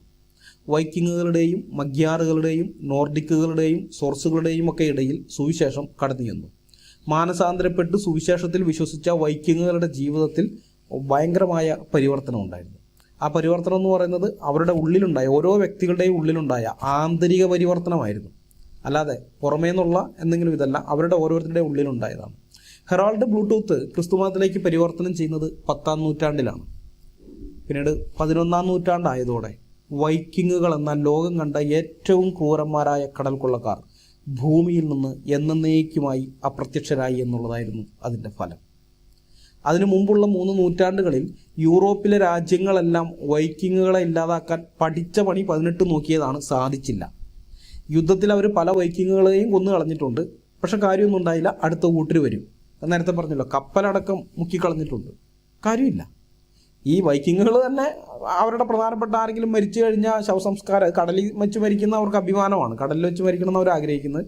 മാത്രമല്ല, ശവം നമ്മളെപ്പോലെ കരയെ കൊണ്ട് കുഴിച്ചിടുന്നതൊന്നും നാണക്കേട് പോലെ കരുതിരുന്നത്. അപ്പോൾ അതുകൊണ്ട് കപ്പലിൽ തന്നെയാണ് ഈ ശവം അടക്കിയിരുന്നത്. കപ്പലങ്ങ് താത്തിക്കളയും, അങ്ങനെയുള്ള ആൾക്കാർ. അതുകൊണ്ട് തന്നെ പുറമേ ഉള്ളവർ യുദ്ധം ചെയ്ത് ഇവരുടെ കപ്പലൊക്കെ തകർത്ത് കളഞ്ഞ് ഇവർക്ക് വലിയ വിഷയമൊന്നുമല്ല. ഇവർ കപ്പലുണ്ടാക്കുന്നതിൽ നല്ല കഴിവുള്ള ആളുകളുമായിരുന്നു. അറ്റ്ലാന്റിക്കിലെ കൊടുങ്കാറ്റിനെയൊക്കെ ചെറുക്കാൻ പറ്റുന്ന കപ്പലാണ് അവരുണ്ടാക്കിയിരുന്നത്. അങ്ങനെയൊക്കെയുള്ള പലരും ആക്രമിച്ച് അവരില്ലാതാക്കാൻ നോക്കിയിട്ട് ഒരു രക്ഷയില്ലാതിരുന്ന ആ ടീംസാണ് സുവിശേഷം അവരുടെ ഉള്ളിലേക്ക് എത്തിയപ്പോൾ ഭൂമിയിൽ നിന്ന് ഇല്ലാതായി പോയത്. ആ വ്യക്തികൾ അപ്പോഴും അവിടെയുണ്ട്. ഇന്നും അവിടെയുള്ളതൊക്കെ ആ വൈക്കിങ്ങുകളുടെ പിന്തലമുറക്കാരാണ്.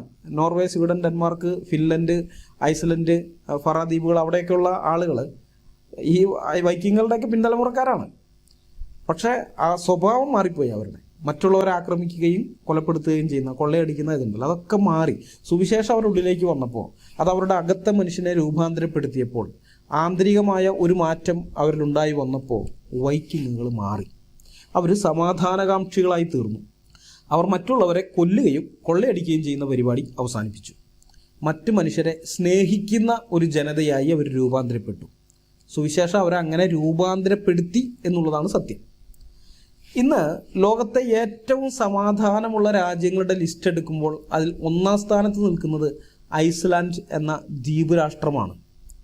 9-ഉം 10-ഉം നൂറ്റാണ്ടുകളിൽ യൂറോപ്പിലെ തീരപ്രദേശങ്ങളെയും ദ്വീപുകളെയും കപ്പൽ സഞ്ചാരികളെയും കിടുകിടാ ഉറപ്പിച്ചുകൊണ്ടിരുന്ന വൈക്കിങ്ങുകളുടെ അതേ ഐസ്ലൻഡ് ദ്വീപ് തന്നെ. മനസ്സിലായോ? വേറെ ഇതൊന്നുമല്ല. അതേ ജനത, അതേ നാട്, അതേ ആളുകളുടെ പിൻതലമുറക്കാർ. പക്ഷെ ഇന്ന് അവർ ലോകത്തിലെ ഏറ്റവും സമാധാനമുള്ള ജനത. ഒരു കാലത്ത് ക്രൂരതയുടെ പര്യായമായിരുന്നവർ സുവിശേഷത്തിൻ്റെ വെളിച്ചം കടന്നു ചെന്നപ്പോൾ സമാധാനത്തിൻ്റെ പതാകവാഹകരായി മാറി. ചില വർഷങ്ങൾക്ക് മുമ്പ് വരെ ലോകത്തിലെ ഏറ്റവും സമാധാനമുള്ള 10 രാജ്യങ്ങളുടെ ലിസ്റ്റ് എടുത്ത് നോക്കിയാൽ അതിൽ സ്വീഡനും നോർവേയും ഡെൻമാർക്കും ഫിൻലൻഡും ഒക്കെ ഇങ്ങനെയുള്ള ഈ സ്കാൻഡിനേവിയൻ രാജ്യങ്ങളുണ്ടല്ലോ, അതൊക്കെ അതിൽ ഇടം പിടിക്കുമായിരുന്നു. പിന്നീട് ഈ മുസ്ലിം അഭയാർത്ഥികളെ എടുക്കാൻ തുടങ്ങിയതിന് ശേഷമാണ് സ്വീഡനും നോർവേയൊക്കെ കലാപകലുഷിതമായി ഈ ലിസ്റ്റിൽ നിന്ന് പുറത്തേക്ക് പോയത്. അതായത് ആ നാട്ടുകാരുടെ പ്രശ്നം കൊണ്ട് അവരവിടെ ആ നാട്ടിൽ സമാധാനം ഇല്ലാത്തതായതല്ല. ഇവർ വന്നപ്പോൾ ഈ മുസ്ലിം അഭയാർത്ഥികൾ വന്ന് അവർ തെരുവുകളിൽ കലാപം ഉണ്ടാക്കുകയും അവിടെയുള്ള പെൺകുട്ടികളെ പീഡിപ്പിക്കുകയും മറ്റു പല കാര്യങ്ങളും അങ്ങനെ ഇങ്ങനെയൊക്കെ വന്നു കഴിഞ്ഞതോടുകൂടി പിന്നെ സമാധാനത്തിനുള്ള രാജ്യങ്ങളെന്നുള്ള ആ ലിസ്റ്റിൽ അവരില്ല, അതിൻ്റെ പുറത്തുപോയി. ആദ്യത്തെ 10 വരാത്ത വിധത്തിൽ പുറത്തുപോയി. ഈ സ്വീഡനിലും നോർവേയിലും അഭയാർത്ഥികൾ കാട്ടിക്കൂട്ടുന്ന വിക്രിയകൾ കാണുമ്പോൾ ചരിത്രം അറിയാവുന്ന ചിലരുടെ കമൻറ്റുകൾ ഞാൻ കണ്ടിട്ടുണ്ട്. ഈ വൈക്കിങ്ങളെക്കുറിച്ചൊക്കെ അറിയാവുന്ന ആളുകളുണ്ടല്ലോ, അവർ എഴുതിയിരിക്കുന്ന കമൻസ് അത് ഞാൻ വായിച്ചിട്ടുണ്ട്. അവർ പറയുന്നത്, അവരൊരു ഉപദേശം പോലെ കൊടുക്കുകയാണ് ഈ മുസ്ലിങ്ങളോട് പറയുന്നത്. ഈ വലിയ കാര്യമായിട്ട് ന്യായീകരിക്കാൻ വരുന്ന മുസ്ലിങ്ങളോട് പറയും, മക്കളെ, ഈ വൈക്കിങ്ങുകളുടെ ജീൻ അവരിൽ ഇപ്പോഴും ഉറങ്ങിക്കിടക്കുന്നുണ്ട്. അതിനെ എഴുന്നേൽപ്പിക്കാൻ നോക്കാതിരിക്കുന്നതാണ് ജിഹാദികൾക്ക് നല്ലത്. കാരണം ആ പഴയ വൈക്കിങ് ജീനുകളൊക്കെ അവരിൽ പ്രവർത്തിക്കാൻ തുടങ്ങിയാൽ സ്കാൻഡിനേവിയൻ രാജ്യങ്ങളിൽ മാത്രമല്ല യൂറോപ്യൻ യൂണിയനിലുള്ള എല്ലാ മുസ്ലിങ്ങൾക്കും അത് പ്രശ്നമായി വരും. അവരങ്ങനെയുള്ള ടീമാണ്. വെറുതെ അവരോട് കളിക്കാൻ പോകാതിരിക്കുന്നതാണ് നിങ്ങൾ ആൾക്കാർക്ക് നല്ലതെന്നൊക്കെ. അപ്പോൾ അത് ചരിത്രം കൃത്യമായിട്ട് അറിയാവുന്നതുകൊണ്ട് തന്നെ അവരത് പറയുന്നത്. അവർ അങ്ങനെയുള്ളൊരു ജനതയായിരുന്നു. പക്ഷേ സുവിശേഷം അവരെ മാറ്റി ഇന്ന് അവർ സമാധാനമുള്ളവരായിട്ട് ജീവിക്കുന്നു. ഞാൻ മുമ്പ് പലവട്ടം പറഞ്ഞിട്ടുള്ളത് വീണ്ടും പറയുന്നു, മനുഷ്യനെ നന്നാക്കുന്നതും നശിപ്പിക്കുന്നതും ഐഡിയോളജികളാണ്. ലോകം കണ്ട ഏറ്റവും ക്രൂരത നിറഞ്ഞ ജനവിഭാഗങ്ങളിലൊന്നായ വൈക്കിങ്ങുകളെ സമാധാനത്തിൻ്റെ വക്താക്കളാക്കി മാറ്റാൻ സാധിച്ചത് വാളുകൾക്കോ തോക്കുകൾക്കോ പീരങ്കികൾക്കോ ഒന്നും ആയിരുന്നില്ല. സുവിശേഷം എന്ന ലോകം കണ്ട കരുത്തേറിയ സന്ദേശത്തിനായിരുന്നു. ബൈബിളിൻ്റെ ഐഡിയോളജി അവരെ സമൂലം മാറ്റിമറിച്ചു. എന്നാൽ നാം അഫ്ഗാനിസ്ഥാനിലേക്ക് നോക്കിയാലോ, അവിടെയുള്ള ജനങ്ങളെയും മാറ്റിമറിച്ചത് ഐഡിയോളജി തന്നെയായിരുന്നു. ആ ഭൂപ്രദേശത്ത് താമസിച്ചിരുന്ന ജനങ്ങൾ അത് ബുദ്ധമതക്കാരാണ്. ബഹുഭൂരിപക്ഷം പേരും ബുദ്ധമതക്കാരാണ്. പിന്നെ വേദാന്ത മതക്കാരും ഉണ്ടായിരുന്നു. ഈ 2 കൂട്ടരാണ് അവിടെ ഉണ്ടായിരുന്നത്. ഭൂരിപക്ഷം പേരും ബുദ്ധമതക്കാരാണ്. അപ്പോൾ ഈ ബുദ്ധമതത്തിൻ്റെ ഐഡിയോളജി എന്താണെന്ന് നമുക്കറിയാം. അത് അഹിംസയിൽ അധിഷ്ഠിതമായതാണ്. മറ്റ് ജീവികളെ ഹിംസിക്കാതിരിക്കുക, ഉപദ്രവിക്കാതിരിക്കുക. അതുകൊണ്ട് തന്നെ അവർ ആ അഫ്ഗാൻ പ്രദേശത്തുണ്ടായിരുന്ന ആളുകൾ സമാധാനകാംക്ഷികളായിരുന്നു. അങ്ങനെയുള്ള ഒരു ജനതയാണ്. വൈക്കിങ്ങുകളെ പോലെ ക്രൂരന്മാരായിരുന്നില്ല. ഇന്ന് അവിടെയുള്ള ഐസ്ലൻഡിലും സ്വീഡനിലും നോർവേയിലും ഒക്കെയുള്ള ആളുകളെ പോലെ സമാധാനകാംക്ഷികളായ ജനതയായിട്ടാണ് ഇവർ അന്ന് ഉണ്ടായിരുന്നത്, അഫ്ഗാനികൾ. അവിടേക്കാണ് AD 711 മുഹമ്മദ് ബിൻ ഖാസിമിൻ്റെ നേതൃത്വത്തിലുള്ള മുസ്ലിം സൈന്യം വരുന്നത്. അതിനുശേഷം ഒന്നിനു പുറകെ ഒന്നായി ഇസ്ലാമിക സൈന്യം വന്നുകൊണ്ടേയിരുന്നു. അവരുടെയൊക്കെ ലക്ഷ്യം ഇന്ത്യ ആയിരുന്നു. ഇന്ത്യയെ ആക്രമിക്കുന്ന മുസ്ലിങ്ങളെ നരകത്തിൻ്റെ തീച്ചൂടിൽ നിന്ന് മോചിപ്പിക്കുമെന്നുള്ള ഗസ്വേ ഹിന്ദ് ഹദീസുകളാണ് ആക്രമണകാരികൾക്ക് പ്രചോദനമായി തീർന്നത്. അങ്ങനെ പല പല പടയോട്ടങ്ങളുടെ അനന്തരഫലമായി അവിടെയുണ്ടായിരുന്ന അഹിംസാവാദികളായ ബുദ്ധിസ്റ്റുകൾ നിർബന്ധിത മതം മാറ്റത്തിന് വിധേയരായി തീർന്നു. അവരുടെ മക്കൾ ബുദ്ധമത തത്വങ്ങളല്ല, മുഹമ്മദ് പഠിപ്പിച്ച തത്വങ്ങളാണ് പഠിച്ചതും കേട്ടതും അനുസരിച്ചതും. അനന്തരഫലം എന്തായിരുന്നു? ഒരു കാലത്ത് സമാധാനത്തിൻ്റെ വക്താക്കളായിരുന്ന അഫ്ഗാനികൾ പിൽക്കാലത്ത് ലോകം നടുങ്ങി വിറയ്ക്കുന്ന വിധത്തിലുള്ള ക്രൂരതകൾക്ക് പേരുകേട്ടവരായി മാറി. അവരുടെ ക്രൂരതകൾ അധികവും അനുഭവിക്കേണ്ടി വന്നത് ഇന്ത്യക്കാരുമായിരുന്നു. നമ്മളാണ്. നമ്മുടെ വെച്ചാൽ ഈ കേരളത്തിലുള്ളവരൊന്നും അല്ല, ഉത്തരേന്ത്യയിൽ, ഇന്നത്തെ ഉത്തരേന്ത്യ പ്രദേശത്തുള്ളവരൊക്കെ. ഈ മുഹമ്മദ് ഗസ്നിയും മുഹമ്മദ് ഗോറിയും ഈ 2 പേരും അഫ്ഗാനികളായിരുന്നു. മധ്യ അഫ്ഗാനിസ്ഥാനിലെ ഒരു നഗരമാണ് ഗസ്നി. കാബൂളിൽ നിന്ന് ഏതാണ്ട് 150 കിലോമീറ്റർ ദൂരെ കിടക്കുന്ന ഒരു നഗരമാണ്. അതുപോലെ പടിഞ്ഞാറൻ അഫ്ഗാനിസ്ഥാനിലെ ഹെറാത്തിന് കിഴക്കുള്ള ഒരു മലമ്പ്രദേശമാണ് ഗോർ എന്ന് പറയുന്നത്. അപ്പോൾ ഈ ഗസ്നിയിൽ നിന്നുള്ള മുഹമ്മദും ഗോറിയിൽ നിന്നുള്ള മുഹമ്മദും ഇന്ത്യക്കാരെ ദ്രോഹിച്ചതുപോലെ വേറെ ഒരാളും ഇന്ത്യക്കാരെ ദ്രോഹിച്ചതായി ചരിത്രത്തിൽ കാണാൻ കഴിയില്ല. നാദിർ ഷായ്ക്ക് ഉണ്ടില്ലെന്നല്ല ഞാൻ പറഞ്ഞു, പക്ഷെ നാദിർ ഷായ്ക്ക് ഒറ്റൊരിക്കൽ വന്നിട്ട് അങ്ങ് മടങ്ങി പോവുകയാണ് ചെയ്തത്. ഇവരങ്ങനെയല്ല, ഇവർ ഇടയ്ക്ക് ആയിരുന്നു. ഗസ്നി ഒരു പ്രതിജ്ഞ തന്നെ ചെയ്തിരുന്നു, വർഷത്തിലൊരിക്കൽ ഞാൻ ഇന്ത്യയെ കൊള്ളയടിക്കും എന്ന്. കൊള്ളയടിക്കുന്ന പറയുമ്പോൾ ചുമ്മാ ഒന്ന് കൊള്ളയടിച്ച് പോകല്ല, കാണുന്നവരെയൊക്കെ കൊല്ലുകയും കൂടി ചെയ്യുന്നുണ്ട്. കൊല്ലുന്നു, ക്ഷേത്രങ്ങളും അതൊക്കെ തകർത്ത് കളയുന്നു, വീടുകളൊക്കെ തകർത്ത്, എന്നിട്ടൊക്കെയാണ് കൊള്ളയടിച്ച് തിരിച്ചു പോകുന്നത്.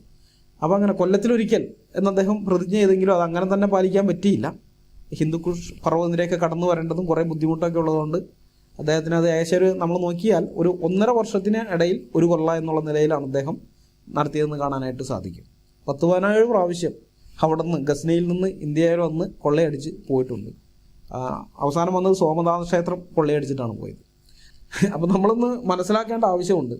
തികച്ചും സമാധാനകാംക്ഷികളായി നൂറ്റാണ്ടുകളോളം ജീവിച്ചു വന്ന അഫ്ഗാനികൾ എങ്ങനെ ഇതുപോലെ ക്രൂരന്മാരായി തീർന്നു എന്ന് ചോദിച്ചാൽ അതിനുള്ള ഉത്തരം ഇസ്ലാം എന്ന ഐഡിയോളജി അവരെ മാറ്റി എന്നുള്ളതാണ്. അന്യമതസ്ഥരോട് വെറുപ്പും വിദ്വേഷവും മാത്രം ഉൽപ്പാദിപ്പിക്കുന്ന ഒരു ഐഡിയോളജിയാണ് ഇസ്ലാം.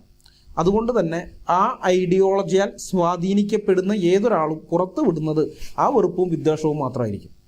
ശത്രുവിനെയും സ്നേഹിക്കാൻ പറയുന്ന ഒരു ഐഡിയോളജിയാൽ സ്വാധീനിക്കപ്പെടുന്നവർ അവർ പുറത്തുവിടുന്നത് സ്നേഹവും സമാധാനവുമായിരിക്കും. നാം വിശ്വസിക്കുന്ന ഐഡിയോളജി ഒന്നുകിൽ നമ്മെ നന്നാക്കും, അല്ലെങ്കിൽ അത് നമ്മെ നശിപ്പിക്കും.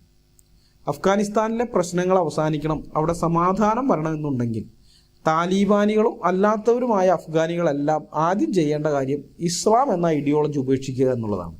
അത് ഉപേക്ഷിക്കാത്ത കാലത്തോളം അവിടെ സമാധാനം ഉണ്ടാവുകയില്ല.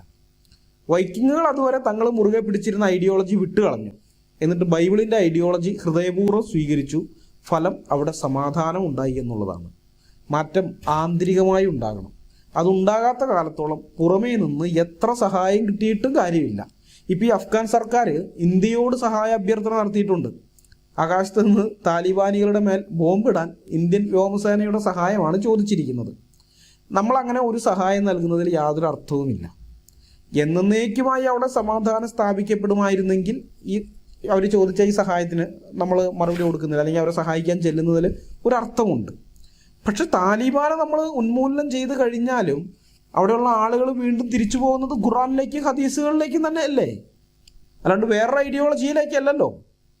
അപ്പോൾ സ്വാഭാവികമായും അടുത്ത ഭീകരവാദ ഗ്രൂപ്പ് അവിടെ ജന്മം കൊള്ളും. ഈ ഐഡിയോളജിയിൽ നിന്ന് പ്രചോദനം ഉൾക്കൊണ്ടുകൊണ്ട് ഇതങ്ങനെ തന്നെ അക്ഷരം പ്രതി പാലിക്കണം എന്ന് വിചാരിച്ചുകൊണ്ട് അടുത്തൊരു ഗ്രൂപ്പ് വരും. അതൊരു പക്ഷേ ഈ താലിബാനികളെക്കാളും വലിയ ടീമായിരിക്കും. ക്രൂരതയിൽ താലിബാനെയും വെല്ലുന്നവരായിരിക്കും. കാരണം മുഹമ്മദാണല്ലോ മാതൃക. സ്വഹാബിമാരൊക്കെയല്ലേ കാണിച്ചു കൊടുത്തിരിക്കുന്നത്. ഇന്നത്തെ ഈ താലിബാനായാലും അല്ലെങ്കിൽ ഇസ്ലാമിക് സ്റ്റേറ്റ് ആയാലും മുഹമ്മദും സ്വഹാബിമാരും ഒക്കെ ചെയ്തതുമായിട്ട് താരതമ്യം ചെയ്യുമ്പോൾ ഇവരൊക്കെ ശിശുക്കളാണ്, വെറും ശിശുക്കളാണ്. അതുപോലെയുള്ള ക്രൂരതകൾ മുഹമ്മദ് കാണിച്ചിട്ടുണ്ട്. പ്രമാണത്തിലുണ്ട് അതൊക്കെ കാണിച്ച് ആ പ്രമാണമൊക്കെ വായിച്ച് പഠിച്ച് വളരുന്ന ഇവർ അത് പിൻപറ്റാൻ തീരുമാനിച്ചാൽ താലിബാനേക്കാളും വലിയ ടീമായിട്ടായിരിക്കും ഇവർ തീരുന്നത്. അപ്പം അതുകൊണ്ട് ഇവരെ സഹായിക്കാൻ ചെല്ലുന്നതിൽ യാതൊരു പ്രയോജനമില്ല, ഒരു ഇതുമില്ല. നമ്മൾ ഇതിൽ ഇടപെടാതിരിക്കുകയാണ് നല്ലത്. ഇന്ത്യക്കാർ മാത്രമല്ല, പുറമേ ഉള്ളവർ, അമേരിക്ക ആയാലും യൂറോപ്പിലുള്ളവരായാലും എവിടെയുള്ളവരായാലും ശരി, ഇടപെടാതിരിക്കുക. ഈ താലിബാനികൾ ഇന്ത്യക്കെതിരായിട്ട് നീങ്ങുന്നെങ്കിൽ മാത്രം നമ്മൾ സൈനികമായിട്ട് ഇടപെടുകയൊക്കെ ചെയ്യുക. അതല്ലാത്ത കാലത്തോളം അവർ തമ്മിലുള്ള അടിയിക്കിടയിൽ നമ്മൾ പോയി എന്തെങ്കിലും സഹായം ചെയ്യേണ്ട ഒരാവശ്യമില്ല. അവരായി അവരുടെ പാടായി. ഇസ്ലാമിൻ്റെ അടിമത്തത്തിന് കീഴിലിരിക്കാൻ ആഗ്രഹിക്കുകയും ആ അടിമത്തത്തിൽ നിന്ന് ഒരിഞ്ച് പോലും മാറാൻ തയ്യാറാകാതിരിക്കുകയും ചെയ്യുന്ന ആൾക്കാരെ ഖുറാനും ഹദീസുകളും അക്ഷരം പ്രതി അനുസരിക്കാൻ പരിശ്രമിക്കുന്ന വേറെ മുസ്ലിങ്ങളിൽ നിന്ന് അമുസ്ലിങ്ങളായ നമ്മൾ പോയി രക്ഷിക്കണം എന്ന് പറയുന്നതിനേക്കാളും വലിയ ട്രാജഡി വേറെ ഉണ്ടോ? ഇന്ത്യ അത്യാവശ്യം സഹായമൊക്കെ അഫ്ഗാനികൾക്ക് ചെയ്തു കൊടുത്തിട്ടുണ്ട്. അവിടെയുള്ള പല കാര്യങ്ങൾ, അവിടെ കൺസ്ട്രക്ഷൻ മേഖലയിലും മറ്റു പല ഇതൊക്കെ ആയിട്ട്, പിന്നെ ഭക്ഷണം വിതരണം, അങ്ങനെ പല കാര്യങ്ങൾ ചെയ്തിട്ടുണ്ട്. മെഡിക്കൽ ഇത് അങ്ങനെയുള്ളത്. പിന്നെ അത് മാത്രമല്ലാതെ സൈനിക സഹായവും ചെയ്തിട്ടുണ്ട്. നമ്മൾ ഇന്ത്യക്കാരുടെ നികുതിപ്പണം കൊടുത്ത് റഷ്യയിൽ നിന്നും വാങ്ങിയ കോടികൾ വിലയുള്ള MI-24 ഹെലികോപ്റ്റർ അഫ്ഗാൻ സൈന്യത്തിന് ഇന്ത്യൻ വ്യോമസേന സമ്മാനമായി നൽകിയതാണ്. ആ ഹെലികോപ്റ്റർ ഇപ്പോൾ താലിബാനികളുടെ കയ്യിലാണ് ഇരിക്കുന്നത്. നമ്മുടെ പണം കൊണ്ട് വാങ്ങിയ ആ ഹെലികോപ്റ്റർ നാളെ നമ്മുടെ സൈനികർക്ക് നേരെ തന്നെ ഉപയോഗിക്കപ്പെടാം. എന്തിനാണ് നമുക്ക് ഈ വയ്യാവേലി എടുത്ത് തലവെക്കേണ്ട കാര്യം? താലിബാൻ മതഭീകരതയിൽ നിന്ന് രക്ഷപ്പെടണമെന്ന് അഫ്ഗാനികൾ ആഗ്രഹിക്കുന്നുണ്ടെങ്കിൽ അവരാദ്യം ഇസ്ലാം ഉപേക്ഷിച്ച് പുറത്തു വരട്ടെ. അത് ചെയ്യാത്തിടത്തോളം കാലം അഫ്ഗാനിസ്ഥാനെ സഹായിക്കുന്നത് കുടം കമഴ്ത്തി വെച്ച് വെള്ളം ഒഴിക്കുന്നത് പോലെ നിരർത്ഥകമായൊരു പ്രവൃത്തിയാണ്. ഒരുപക്ഷെ ഇത് കേൾക്കുമ്പോൾ ചിലപ്പോൾ ചില സുഡാപ്പികൾ പറഞ്ഞേക്കാം, താനൊക്കെ എന്തൊരു മനുഷ്യനാണോ, ഒരു മനുഷ്യത്വം ഇല്ലാതെയാണല്ലോ താൻ സംസാരിക്കുന്നത്, അവിടെ കാണുന്നില്ലേ ഇത്ര ക്രൂരത നടക്കുന്നത് എന്നൊക്കെ ഒരുപക്ഷെ പറഞ്ഞേക്കാം. അത് അവരോടുള്ള സഹതാപം കൊണ്ടൊന്നുമല്ല, എന്നെ മനുഷ്യത്വമില്ലാത്തവനാക്കാൻ വേണ്ടിയിട്ട് മാത്രം അവരങ്ങനെ പറഞ്ഞേക്കാം. അപ്പം അങ്ങനെയുള്ളവർക്ക് വേണ്ടി ഞാൻ പറയട്ടെ, മനുഷ്യത്വം ഇല്ലാത്തത് കൊണ്ടൊന്നുമല്ല, വസ്തുതകൾ പറഞ്ഞതാണ് ഞാൻ. വസ്തുതകളെ അത് പറഞ്ഞതാണ്. നിങ്ങൾ ഒരു കാര്യം ശ്രദ്ധിച്ചിട്ടുണ്ടോ? അഫ്ഗാനിസ്ഥാനിലെ മലനിരകൾക്കിടയിൽ ഒളിച്ചിരിക്കുന്ന താലിബാൻ ഭീകരർക്ക് നേരെ അമേരിക്കൻ സൈന്യം അയച്ച മിസൈൽ ആക്രമണങ്ങളിൽ ഏതെങ്കിലും ഒരു സിവിലിയൻസ്, അവിടെയുള്ള നിരപരാധിയായ സാധാരണക്കാരായ ആരെങ്കിലും ഒരാൾ കൊല്ലപ്പെട്ടാൽ നമ്മുടെ നാട്ടിലെ മുസ്ലിങ്ങൾ സകല ഫേസ്ബുക്ക് ഗ്രൂപ്പുകളിലും വാട്സാപ്പ് ഗ്രൂപ്പുകളിലും അത് കൊണ്ടുവന്ന് ഒട്ടിച്ചിരുന്ന ഒരു കാലം ഉണ്ടായിരുന്നു. ഇതാ അമേരിക്ക അവിടെ നരനായാട്ട് നടത്തുന്നു, നിരപരാധികളായ മുസ്ലിങ്ങൾ അമേരിക്ക കൊന്നു തള്ളുന്നു എന്നൊക്കെ പറഞ്ഞായിരിക്കും ഇവരുടെ കരച്ചിൽ. പിന്നെ ഈ മൗദൂദി പത്രം ഉണ്ടല്ലോ, അതും പിന്നെ മൗദൂദിക്കാരുടെ TV ഉണ്ടല്ലോ, പിന്നെ ലീഗിൻ്റെ പത്രം, സുഡാപ്പികളുടെ പത്രം ഒക്കെ ഇത് വാർത്തയാക്കുമായിരുന്നു, അമേരിക്ക നരനായാട്ട് നടത്തുമെന്നും പറഞ്ഞിട്ട്. ഇപ്പോൾ താലിബാൻ അവിടെ കൂട്ടക്കുരി നടത്തുന്നുണ്ട്. അബദ്ധത്തിലൊന്നുമല്ല, മനഃപൂർവ്വം തന്നെ കൊന്നു തള്ളിക്കൊണ്ടേയിരിക്കുന്നുണ്ട്. അവിടെ 7-ാം നൂറ്റാണ്ടിലെ ഗോത്രാചാരങ്ങളൊക്കെ ഉണ്ട്, അതെല്ലാം അവിടെ അടിച്ചേൽപ്പിക്കുന്നുണ്ട് സ്ത്രീകളുടെയും കുട്ടികളുടെയൊക്കെ നേരെ. സ്ത്രീകളും കുട്ടികളും അടക്കമുള്ളവർ അവിടെ കൊല്ലപ്പെടുന്നത് എത്രയാണെന്നുള്ളതിന് ഒരു കണക്കുമില്ല. ഇത്രയൊക്കെ അവിടെ നടന്നിട്ടും ഇവിടെയുള്ള ഏതെങ്കിലും ഒരു മുസ്ലിമിന് എന്തെങ്കിലും ഒരു പ്രശ്നമുണ്ടോ? ഒരു പോസ്റ്ററെങ്കിലും അവർ ഫേസ്ബുക്കിലോ വാട്സാപ്പിലോ എവിടെയെങ്കിലും ഇൻസ്റ്റാഗ്രാമിലോ എവിടെയെങ്കിലും ഇടുന്നത് കണ്ടിട്ടുണ്ടോ? അതല്ലെങ്കിൽ ക്ലബ് ഹൗസിലെ ഒരു ചർച്ച, താലിബാനികളുടെ ക്രൂരതയ്ക്കെതിരെ മുസ്ലിങ്ങളായ നമ്മൾ പ്രതികരിക്കണമെന്നും പറഞ്ഞുകൊണ്ട്? ഇല്ല, ഒന്നുമില്ല. എന്തുകൊണ്ടാണ്? അവിടെ കൊല്ലുന്നത് മുസ്ലിങ്ങളായതുകൊണ്ടാണ് ഇവർ ആരും വായ തുറക്കാത്തത്. അവിടെ അഫ്ഗാനിലെ സാധാരണക്കാരായ മുസ്ലിങ്ങളെ കൊല്ലുന്നത് ഖുർആന് ഹദീസുകളും അക്ഷരം പ്രതി അനുസരിക്കണം എന്ന് മനസ്സ് വെച്ച് അതിനുവേണ്ടി പരിശ്രമിച്ചു കൊണ്ടിരിക്കുന്ന, അവിടെ കൊല്ലപ്പെടുന്നവരെക്കാളും കൂടുതൽ ദീനീബോധമുള്ള, കൂടുതൽ പ്രമാണങ്ങളോട് അടുത്ത് ജീവിക്കുന്ന മുസ്ലിങ്ങളായതുകൊണ്ടാണ് ഇവർക്ക് ഒരു പ്രശ്നമില്ലാതെ ഇവരാരും വായ തുറക്കാതെ മിണ്ടാതിരിക്കുന്നത്. അവിടെ കൊല്ലുന്നത് വേറെ മതക്കാരായിരുന്നെങ്കിൽ എൻ്റെ അമ്മോ പിന്നെ പറയണ്ട, നമുക്കൊന്ന് സോഷ്യൽ മീഡിയ ഓപ്പൺ ചെയ്യാൻ പോലും പറ്റില്ലായിരുന്നു. അതേ വിധത്തിലായിരിക്കും ഇവരുടെ കരച്ചിൽ. കൊല്ലുന്ന ആളുടെ മതം നോക്കി മാത്രം പ്രതികരിക്കുന്ന മുസ്ലിങ്ങളുടെ ഈ വൃത്തികെട്ട ഏർപ്പാടുണ്ടല്ലോ, അതാണ് മനുഷ്യത്വരഹിതമായ കാര്യം. മനസ്സിലായോ? അല്ലാതെ സത്യങ്ങളെയും വസ്തുതകളെയും തുറന്നു പറയുന്നതല്ല മനുഷ്യത്വരഹിതം. എന്നെ കേൾക്കുന്നവരിൽ ചിന്തിക്കുന്ന മുസ്ലിങ്ങളുണ്ടെങ്കിൽ അവരോട് ഞാൻ പറയട്ടെ, ഇന്ന് റാഷിദ് ഖാൻ ആ ട്വീറ്റ് ഇട്ടതുപോലെ നാളെ നിങ്ങളും ഒരു ട്വീറ്റ് ഇടാതിരിക്കണമെങ്കിൽ ഇന്നേ ഇസ്ലാം ഉപേക്ഷിക്കുക. കാരണം ഇസ്ലാം എന്ന് പറയുന്നത് നിങ്ങളെ നശിപ്പിക്കുന്ന ഒന്നാണ്. ഭൗതിക ജീവിതം മാത്രമല്ല, മരണശേഷമുള്ള നിങ്ങളുടെ ജീവിതവും അത് നശിപ്പിക്കും. നിങ്ങൾ വേറെ ഒന്നും ചെയ്യേണ്ട ആവശ്യമില്ല. നിങ്ങളുടെ പ്രമാണങ്ങളായ ഖുർആനും ഹദീസുകളും നിങ്ങൾക്ക് അർത്ഥമറിയുന്ന ഭാഷയിൽ വായിച്ചു നോക്കിയാൽ മതി. അപ്പോൾ നിങ്ങൾക്ക് മനസ്സിലാകും ഇസ്ലാമിൻ്റെ പുറകിലുള്ളത് പിശാചാണെന്നുള്ള കാര്യം. അത് ഞങ്ങൾ ആരും പറയാണ്ട് തന്നെ നിങ്ങൾക്ക് പിടികിട്ടും. അതുകൊണ്ട് പിശാചിനെ വിട്ടുകളഞ്ഞ് സത്യദൈവത്തിലേക്ക് വരിക, ജീവിക്കുന്ന ദൈവത്തിൻ്റെ മക്കളായി മാറാൻ നോക്കുക. നിങ്ങളെ അടിമുടി രൂപാന്തരപ്പെടുത്താൻ കഴിയുന്ന, ഒരു പുതിയ സൃഷ്ടിയാക്കി മാറ്റാൻ കഴിയുന്ന, നിങ്ങളുടെ സ്രഷ്ടാവും പരിപാലകനുമായ ദൈവത്തിങ്കിലേക്ക് മടങ്ങി വരിക. ആ ദൈവം നിങ്ങൾക്കായി ഒരുക്കിയ കാൽവരി ക്രൂശിലെ രക്ഷാമാർഗം സ്വീകരിക്കുക. യേശുക്രിസ്തുവിനെ നിങ്ങളുടെ കർത്താവും രക്ഷിതാവുമായി സ്വീകരിക്കുക. യേശുക്രിസ്തുവിനെ ഹൃദയത്തിലേക്ക് സ്വീകരിച്ചതുകൊണ്ട് നിങ്ങൾക്ക് ഒരിക്കലും ദുഃഖിക്കേണ്ടി വരില്ല. യേശുക്രിസ്തുവിൽ വിശ്വസിച്ചതിൻ്റെ പേരിൽ നിങ്ങൾക്ക് ഒരിക്കലും ലജ്ജിക്കേണ്ടിയും വരില്ല. എവിടെയും തല ഉയർത്തി നിന്ന് തന്നെ പറയാം, ഞാൻ യേശുക്രിസ്തുവിൻ്റെ അനുയായിയാണ്, ഞാൻ യേശുക്രിസ്തുവിനെ അനുഗമിക്കുന്നവനാണ്, യേശുക്രിസ്തുവിനെ പോലെ ആകണമെന്നാണ് എൻ്റെ ആഗ്രഹമെന്ന്. ഒരു കുഴപ്പമില്ല. ഇപ്പം നിങ്ങൾക്കിത് പറയാൻ പറ്റില്ല മുഹമ്മദിനെ കാണിച്ചുകൊണ്ട്.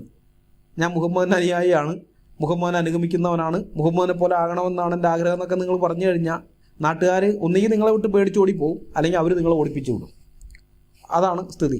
എന്നാൽ യേശുക്രിസ്തുവിനെ കുറിച്ച് നിങ്ങൾ പറയുമ്പോൾ, ഞാൻ യേശുക്രിസ്തുവിൻ്റെ അനുയായിയാണ്, യേശുക്രിസ്തുവിനെ അനുഗമിക്കുന്നവനാണ്, യേശുക്രിസ്തുവിനെ പോലെ ആകാനാണ് ഞാൻ പരിശ്രമിച്ചുകൊണ്ടിരിക്കുന്നതെന്ന് നിങ്ങൾ പറഞ്ഞാൽ ഒരാളും നിങ്ങളെ ഒന്നും ചെയ്യില്ല. നിങ്ങൾക്ക് എവിടെയും തല ഉയർത്തി എന്ന് പറയാം. കാരണം അത്രമാത്രം ഔന്നത്യമുള്ള ഒരാളാണ് യേശുക്രിസ്തു. മനുഷ്യവർഗത്തിൻ്റെ ചരിത്രത്തിൽ യേശുക്രിസ്തുവിനെ പോലെ ഒരുവൻ ഇതുവരെ ഉണ്ടായിട്ടില്ല, ഇനി ഉണ്ടാവുകയില്ല.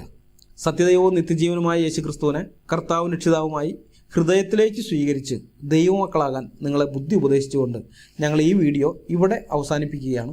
അടുത്ത വീഡിയോയുമായി വരുന്നതുവരെ കർത്താവായ യേശുക്രിസ്തു നമ്മെല്ലാവരെയും കാത്തു സൂക്ഷിക്കുമാറാകട്ടെ. അവിടുത്തെ വിലയേറിയ നാമം മാത്രം എന്നും എന്നേക്കും വാഴ്ത്തപ്പെടട്ടെ. ആമേൻ. ക്രിസ്തുവിനായി പ്രവർത്തിച്ചാൽ, ക്രിസ്തുവിനായി മരിച്ചാൽ, ക്രിസ്തുവിനായി